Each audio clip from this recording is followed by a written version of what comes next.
ምዕራፍ 2 ስለዚ ምእንቲ ኸይንጠፍእ ናብቲ ዝሰማዕናዮ ኣዝና ኸነቕልብ ይግባአና እዩ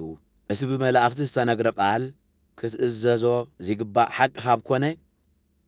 ኩሉ በደልን ዘይምእዛዝን ከኣ ፍርዱ ዝቕበል ካብ ኮነ ንሕና ግዳ ንኽንድዚ ዝዓቢ ምድሓን ዕሽሽ ክንብል ከሎና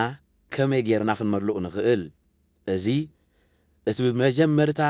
ብጐይታ ዝተነግረ ድሕነት በቶም ዝሰምዕዎ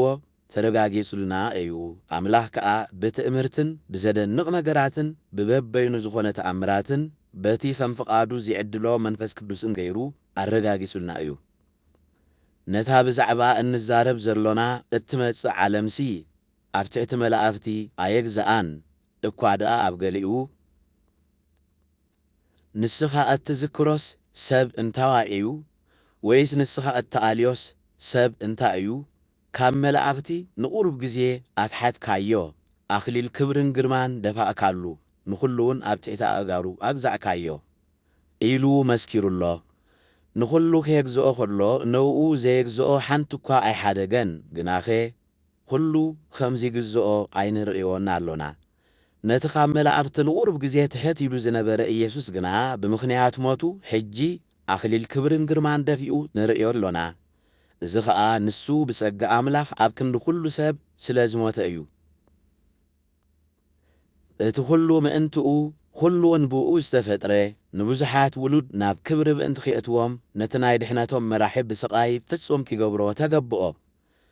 እቲ ዚቕድስን እቶም ዚቕደሱን ካብ ሓደ መበቈል እዮም በዚ ምኽንያት እዚ ኸኣ ስምካ ንሕዋተይ ክነግሮም እየ ኣብ ማእከል ማሕበር እውን ምስጋናኻ ክዝምር እየ ስለ ዝብል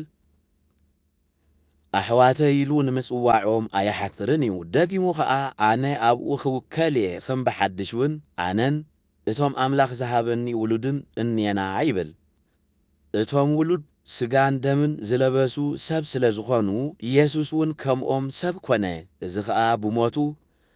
ነቲ ኣብ ልዕሊ ሞት ስልጣን ዘለዎ ዲያብሎስ ምእንቲ ኺስዕር ነቶም ብናይ ሞት ፍርሃት ሙሉእ ዕድሚኦም ባራዩ ኮይኖም ዝነበሩ ኸኣ ሓራም ምእንቲ ኸየውፅእ ኢሉ እዩ ከመይ ብሓቂ ንዘር ኣብርሃም እምበር ንመላእኽቲ ኸድሕን ኣይመፀን ስለዚ እውን ርህሩህን እሙንን ንኣምላኽ ዘገልግል ሊቀ ካህናት ምእንቲ ኺኸውን ንሓጢኣት ህዝቢ እውን ስርየት ምእንቲ ኸውህብ ነቶም ኣሕዋቱ ብኹሉ ኺመስሎም ተገብኦ ንሱ ባዕሉ ኺፍተን ከሎ ተሳቕዩ እዩ እሞ ነቶም ዚፍተኑ ኪረድኦም ይከኣሉ እዩ